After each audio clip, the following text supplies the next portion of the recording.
Hello and welcome to Noises Were Made, a music-based podcast where we discuss our passions in life and the people that make it happen. Thanks for joining me on another episode. Today I wanted to get into a podcast show that I went to in London, and it had a lot of vendors there, and I just wanted to give a brief one.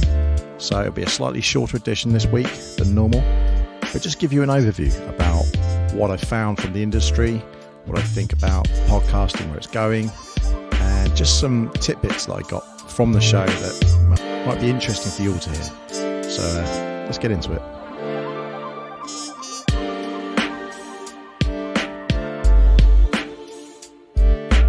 So, as I was saying, the podcast show in London, it was held up in Islington, the Angel Islington, for those of you, I think, on the Monopoly board. But it was a couple of train stops along, up from Waterloo, from Stannon, where I'm based in Portsmouth. Nice, easy, direct train. And the show itself is quite a big thing. I don't know how many they've had in the past. I think it's a fairly new thing. Maybe this was the second or third show. So it was held in the Business Design Centre, and that's up in Islington. Beautiful building, big atrium that had nice glass ceilings, lots of natural light, big wide area, and multiple floors, and with a giant mezzanine in the middle. So it really felt like a not just an intimate show. You weren't everyone wasn't on top of everyone, but you really felt that you were in a show. There was always something going on around you. For those who haven't or don't go to shows very often, a lot of the time, if you go somewhere like the London XL or the NEC or the BIC, or just that's in the UK, those centres. Obviously, if you went to big convention centres in America or abroad, or SES or those sort of places, they're giant. They're big, giant, I won't say lifeless buildings, but they are just very, very, very big hangars that then people put in their pods and their wares and set their stalls up, so to speak. So it's almost like a giant indoor market in a way. This felt more like a real market where it was just a bit more intimate, but there were some quirks of the building, which was really, really nice to sort of tie in. From there, the access was good, nice toilets, nice facilities, all that sort of thing. So totally great up place to help hold it, good access all round. So I would recommend, if you're not going to a podcast show necessarily, but if you were either hosting a show or if your business were thinking of that, it's a really good place to go, essentially for London as well. London is interesting to get to, but it is somewhere that everyone can get to. So we see shows in Birmingham quite often here in the UK. I'm not sure in other countries. You have like the NAMM show in America, for example, and that's always on the West Coast. So that's quite difficult for some people on the East to get to, or anywhere else in the world, because it's quite an expensive place to get to. London being quite central, if you were coming from abroad, it's a reasonably easy place to get to. So that sort of bode well and gave the nod really to the international element. But there were quite a few people that I bumped into that were not UK based, which was nice. It's lovely to see that sort of international feel for it, and rightly so. They market it as an international show, and it had the spirit of that. So definitely, I'd say they did well. Experience using the booking and using the app, however, was pretty atrocious. It didn't work very well. Logging in, it just wouldn't have any of it. It wouldn't give me a ticket. I had to go to the desk for them to issue a ticket, or that.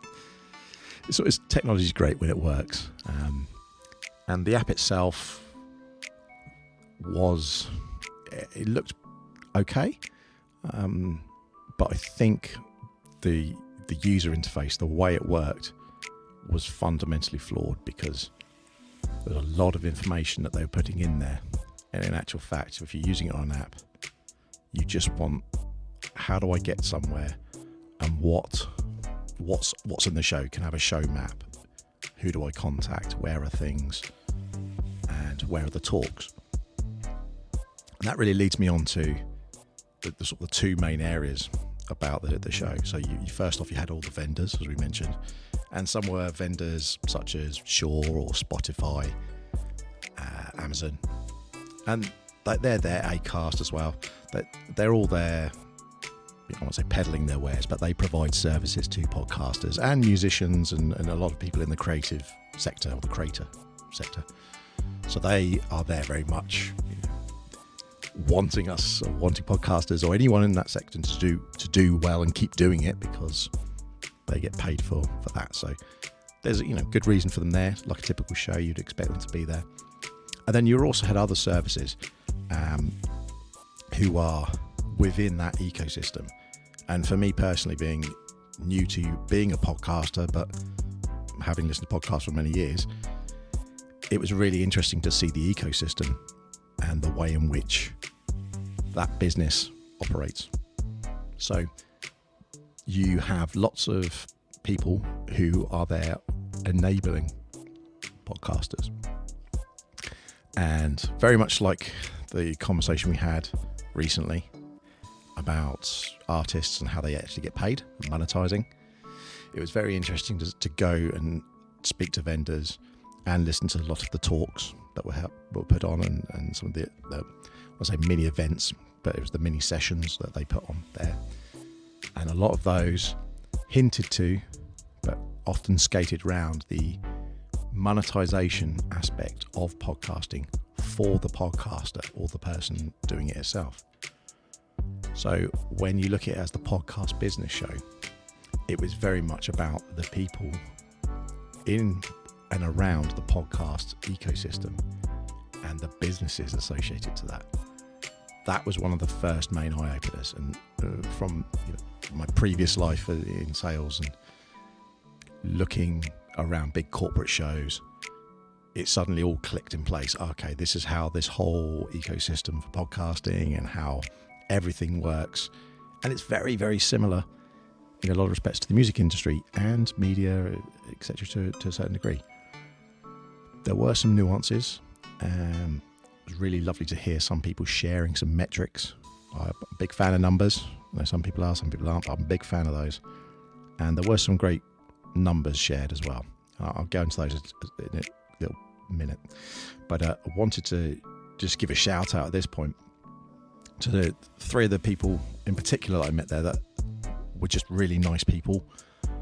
And that's something I want to have as a big takeaway from this as the event. During the build up to the show, I noticed a few people that were going and actually reached out to one of them.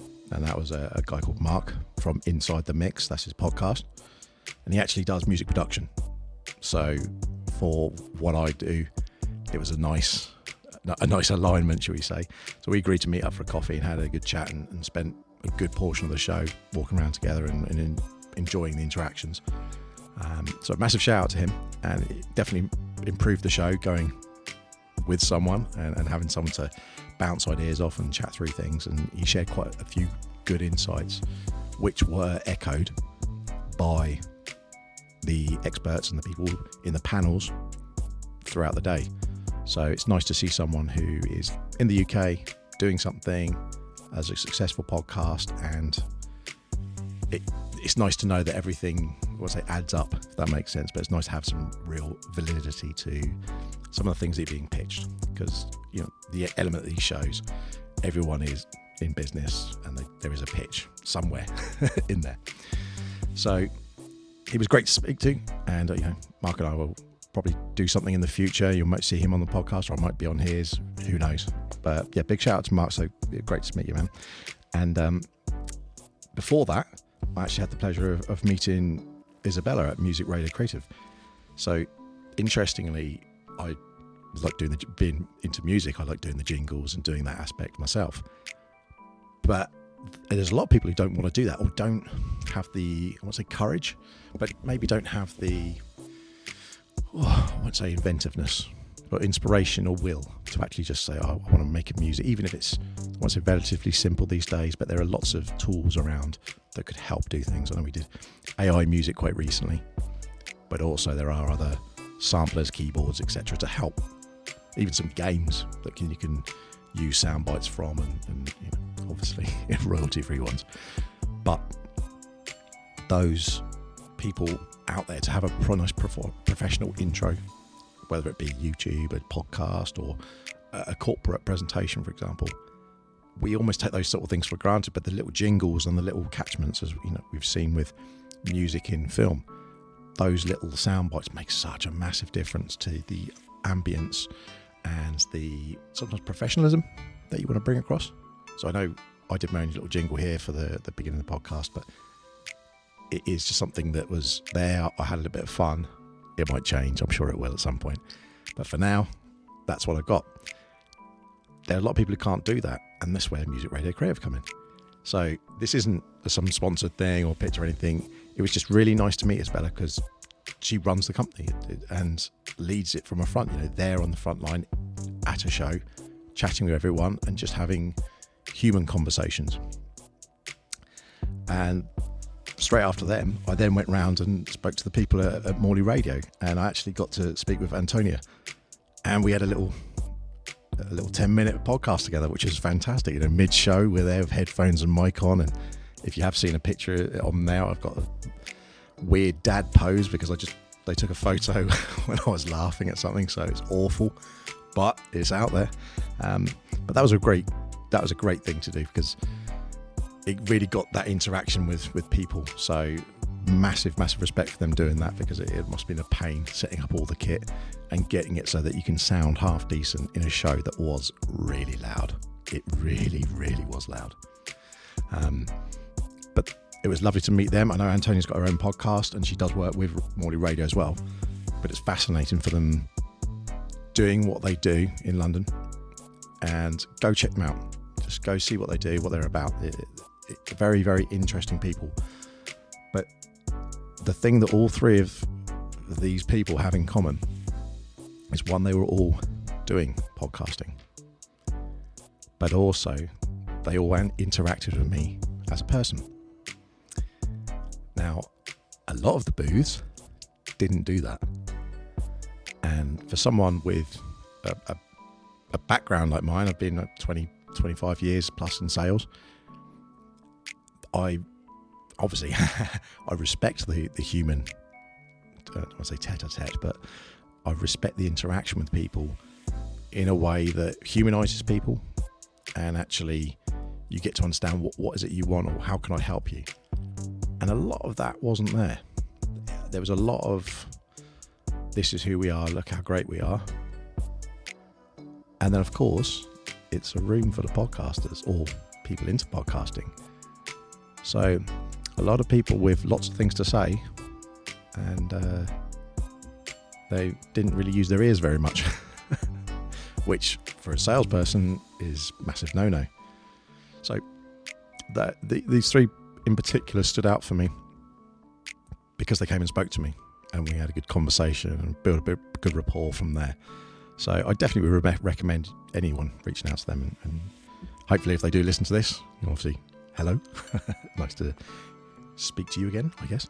But I will reach out to them and keep in contact because they're really genuinely nice people. So it's firstly the favourite fantastic takeaway from that is you get to meet nice people, and that always makes the day worthwhile, doesn't it?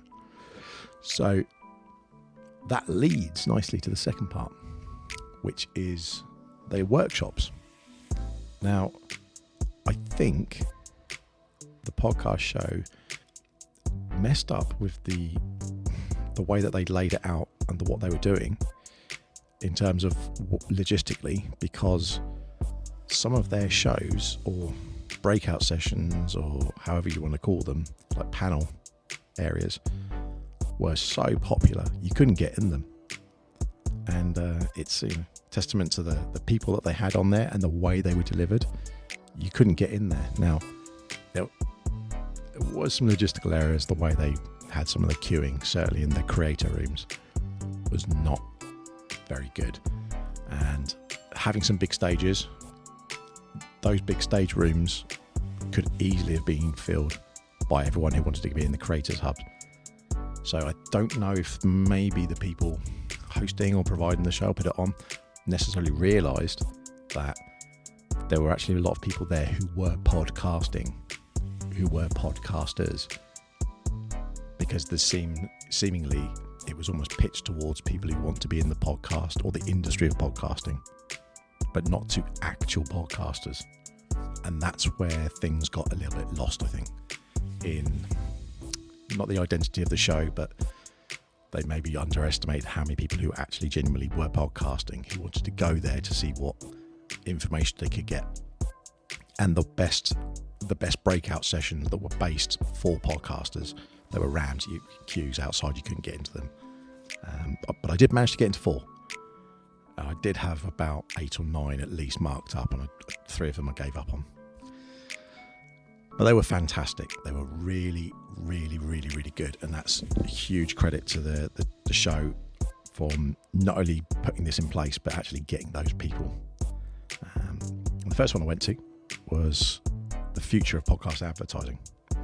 So you had 4 people on the panel, and it was Adam, Dapo, Chrissy, and Charlotte, I think it was. And they're all representing different companies. But what was really nice was that Adam led the conversation, asked them some great questions. In fact, everyone who was hosting, really great job, really, really, really good. But the way that the questions came out and some of the information that was there was brilliant to see, because it was information and details that you wanted to know as a podcaster.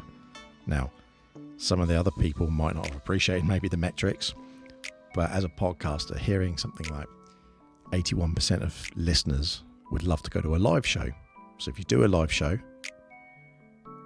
of your podcast, 81% of the people who regularly listen to you would love to go to that. Well, that's amazing. Never knew that. Or did you know 62% of people just listen on headphones and they do it alone? It's a very, very intimate thing, which means 65% of your adverts or the information that you're sharing is retained, which is way more than like 34% or so if it was on TV or radio. Because TV and radio is often the background noise, and TV is almost quite a solitary thing nowadays. And that's because of streaming, because people will often be in a room, I'm sure we've all done it, where the main telly's got something on, and then someone else is looking at their phone, and then someone else is watching YouTube or on a tablet, and you could have 3 or 4 people in a room and they're all watching different things. One's reading a book, one's not even engaging with all of that. So that's the thing about podcasting. It commands the attention, which then means it uses the brain reacts to it a different way, which I found massively fascinating. But their conversation about the future of it was how people are looking at conversational targeting and really lifting brands rather than just a shotgun, really a sniper approach to stuff, which is really interesting to see, because it's the opposite of how TV's done. So they very, very much embracing this personalized thing with podcasts. And throughout this whole conversation, what really became apparent is you could be a niche. So if we were talking about guitars and, for example, or keyboards or drums, there are all the musicians out there in the world, great. But there are people who don't listen to music. That's fine. So it doesn't mean that podcast isn't successful, because you may still have 10,000 people downloading it. Well, that's great. You've got a little community. And podcasting is so much more lean towards having a community and people who become much more tightly knit. It was really, really interesting to hear that. So, of course, from the marketer's perspective, they love that. And that's why you may find that podcasting in the future, you'll have adverts. And, I'd love to have adverts. That meant someone might give me money for this. At the moment, this is a hobby, but it'd be lovely to have that sort of aspect come in. And I'll speak about that sort of stuff in my final wrap-up. But the next session was about taking podcasts live themselves. As I mentioned, a lot of people want to go see them. But what it does depend on is the type of community. So if it was a music-based one, as something that I would like to do, I think that would go down really well. And, I'd love to hear from you. Or would you like to do that? If I arranged a show, you could get 100 people to come down. We'll get some musicians there, and we'll just do a live show. And it would just be having a conversation like this. It'll probably go on for longer, of course, and maybe have some breaks. And I'll make it a 1 or 2-parter or 3-parter or however long it goes on for. But if I did something like that, you get a drummer down, get a guitarist down, keyboards, and bass, flute, whatever, who knows, and just have some conversations. So that would be maybe something of interest, but let me know. Drop down if there's comments on the app you're using, or if there's a like or a share, all those sort of things. Please go onto our Instagram and give us a DM. So I found that really interesting because I always associate that with something like comedy, and there were quite a lot of parallels between the comedy world and podcasting, which from looking back on it, I'd never really put those two and two together, but it does make sense, as it can be a show that you then take on the road with you, whereas I think it's not serial killers, it was true crime, I think they called it. That classification at the moment is very popular. I'm sure anyone who's listened to this has heard at some point a podcast about some sort of true crime that went on. Well, those are very, very popular. Popular? Put my teeth in. They are very popular. But they said, for example, that sort of format can be very challenging, because who wants to sit in a crowd of 200 or 300 people talking about something that may be kind of grotesque or uncomfortable? Other ones like mental health or those sort of areas, or things that may be quite uncomfortable for people generally, are challenging to take on, whereas podcasting, people can hear it, it's a bit more intimate, one-to-one, people feel a bit safer. So really, really fascinating. And Alex, Mary, and I think it was another Alex, and Abby was hosting that one. They were brilliant, really, really good, really engaged with us, and it was nice to hear that they've seen a lot of podcasts. They're at companies who manage 40, 50, 60, 100, maybe more podcasts, the same as the people before. And I won't say they know what works, but they know what's repetitive, and they know what would get lost or what would stand out, and the simple factors that make things prohibitive to doing something, for example. We had a really good session after that, which was from CBC in Canada, and it was Arif and Cecil, and they were they developed at least 70 shows, and they were talking about the actual life cycle of a show, and a lot of it framed around pitching. But what was really fascinating was that the way in which people approach these big networks now, it's all about pitching. And I couldn't help but feel every time they were talking about these separate things, this sounds a lot like people going after a record contract. And the more and more, throughout the day, chatting with various people, it seemed very similar that these companies like, I'm not going to throw anyone on the bus, but some of the companies, for example, are platforms that you do podcasting on. I use Podbean, for example, but there's plenty others out there. And those sort of platforms obviously want people to use them. They have to pay for that. So whether your podcast's good or not, it doesn't matter to them, because people will still use it. It's a service. And they have a product. And some people who sell microphones, for example, I use a microphone now, or you wouldn't be able to hear me. But they obviously want more people to podcast because more microphones get sold. Yeah, it makes sense that they want to advertise, or they want to push things, or have these shows. But other areas weren't as obvious, and that sort of leads quite nicely to the final one, which was done by Ariella and Lauren. Now, they openly were very, very, very clear about what they did, and it was to position and also brand and help grow, ultimately get podcasts and people in sort of that creative media space, help them with positioning, help them with messaging, help them with formatting, that kind of stuff. And it is social media partnerships across the board. How do you place the media? Where do you put it? How do you build a buzz? All that kind of short marketing gaps, long marketing gaps. It's a mixture of everything.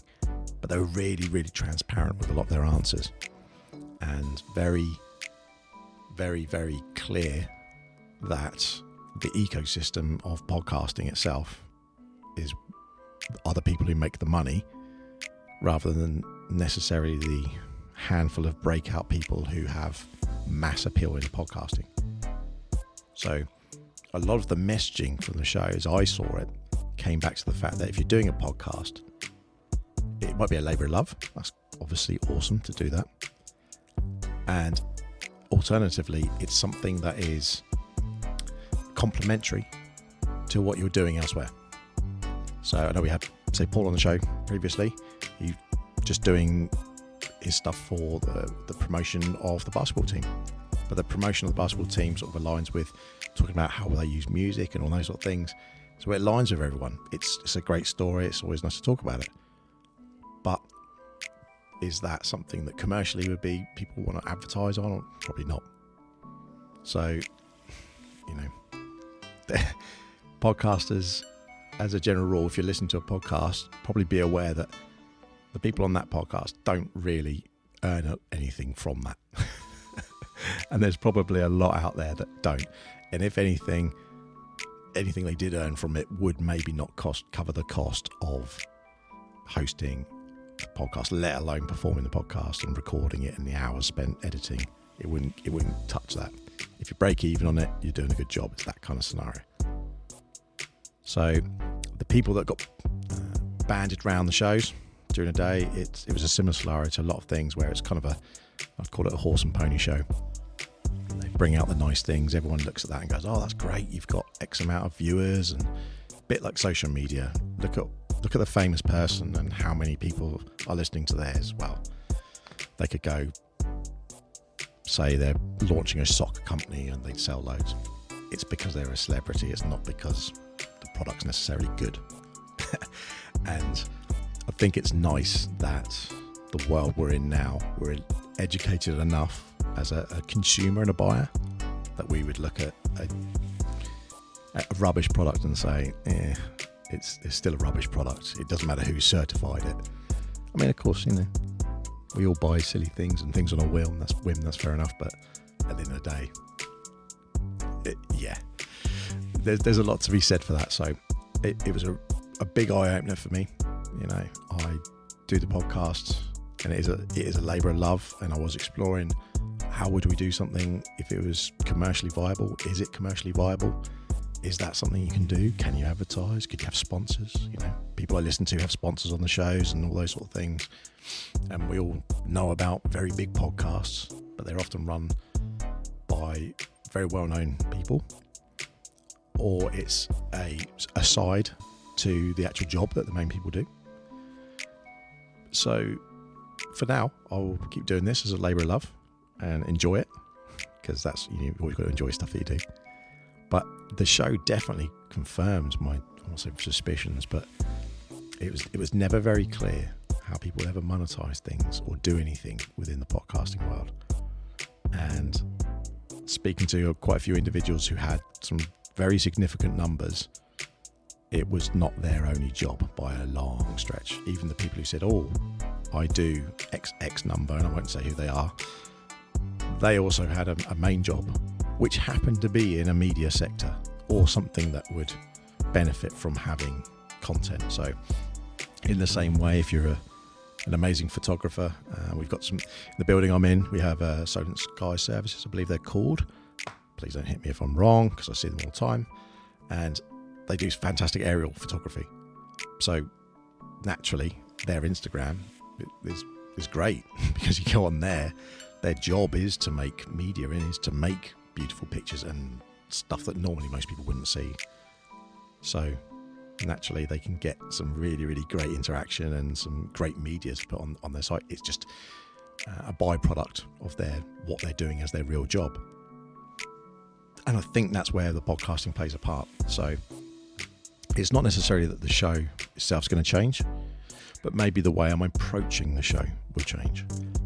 I don't have to think of it in terms of, is this necessarily going to appeal to people or not, as in not upset people. But I don't have to worry about thinking a year down the line, XXX, what about this?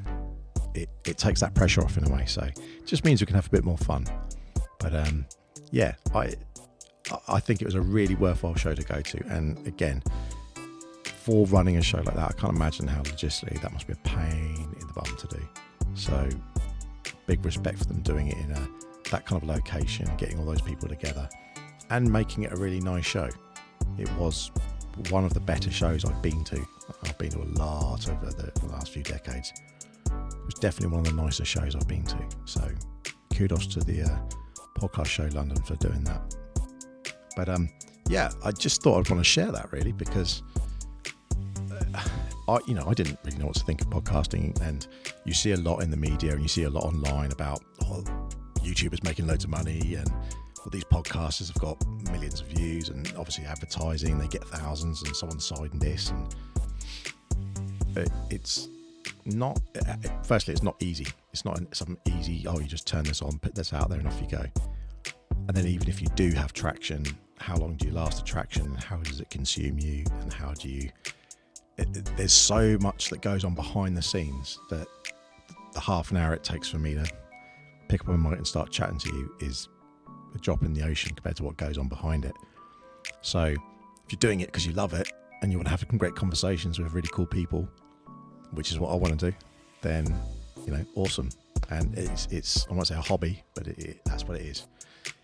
It's turning it professional. You can have all the greatest equipment in the world and you can pour money into it, but if other people are not listening to it and being able to monetize it, that's what it comes down to with everything these days, isn't it? If you can't monetize it, it's an interesting medium, but one I want to explore a bit more, because I love audio, I love music.